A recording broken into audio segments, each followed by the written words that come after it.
Hi, guys. This is Magazine Antiques senior editor Sammy Dalati.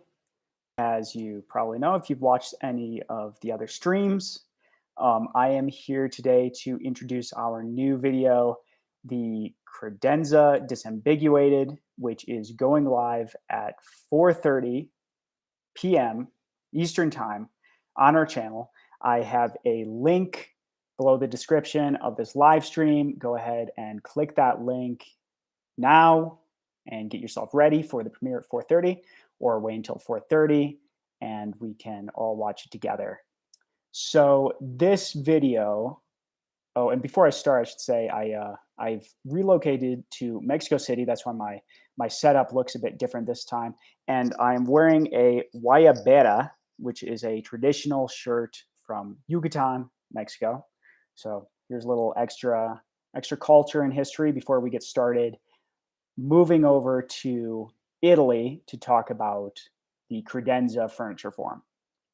So this video was created top to bottom. It was written, it was animated by our outgoing digital media assistant, very sad, Matteo Solis Prada. He is sick today, so he is unable to join me for a Q&A on the stream as I had originally planned, but I'm going to do my best to lay out some of the information that we're going to be going over in the new video in this talk.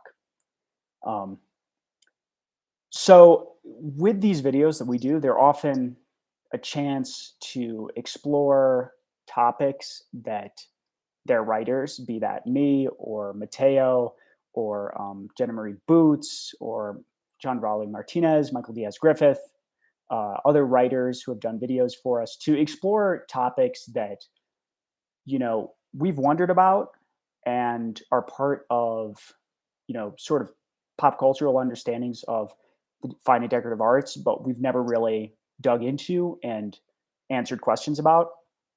So my first video was about Chippendale because it was a word I'd heard all my life, probably first in the context of Chris Farley's SNL skit, actually. And doing a video about it allowed me to dig into what that word, what that furniture form, what they really meant. And similarly, Matteo came to the question of what a credenza was through an experience probably many of you have had. So I've filed this video under how to and style because the jumping off point for Matteo was looking around on Facebook Marketplace and Craigslist and other online furniture repositories for pieces to fill an apartment with. And he noticed that there was this low case piece that went under several different names. So, you know, it might be called a sideboard, it might be called a buffet, it might be called a console, and it might be called a credenza. So from there, you start to wonder, well, okay, what is a credenza then? What makes it different from a sideboard or from a buffet? And, you know, knowing the answer to some of these questions can be a big help when you are decorating, because often there are no tips when you buy a piece of furniture for where it should be used, where it actually fits best. And knowing the history of the piece, how it came about, where the form comes from, can help you set up a more fitting place for it in your own home. To wit, there's no one better to talk to when you have questions about where a piece of furniture should be used than an interior designer. So we are very thrilled to have gotten Amy Lau, the interior designer, to comment on the credenza form in the video. You definitely want to tune in to see what she has to say about the credenza form and how she's used it in her own interiors and what she understands about the form. The other aspect of the video that I was especially excited about was the connection to the Middle Ages that the credenza form has, and especially to noble households. And I'm gonna try. I'll try to tread lightly here because this is probably this is one of the most interesting parts about the video.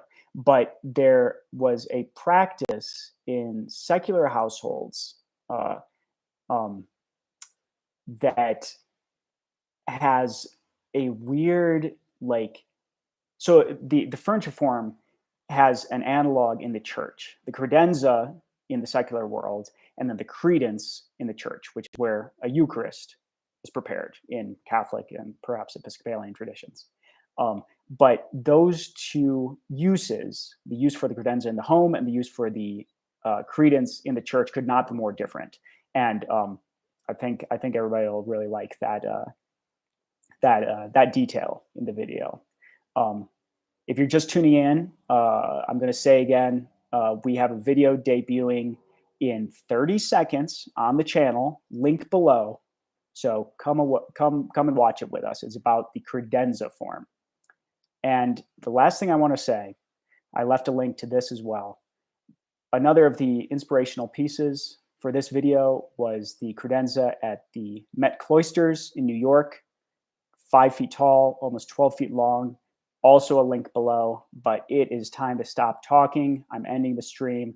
Go check out the video.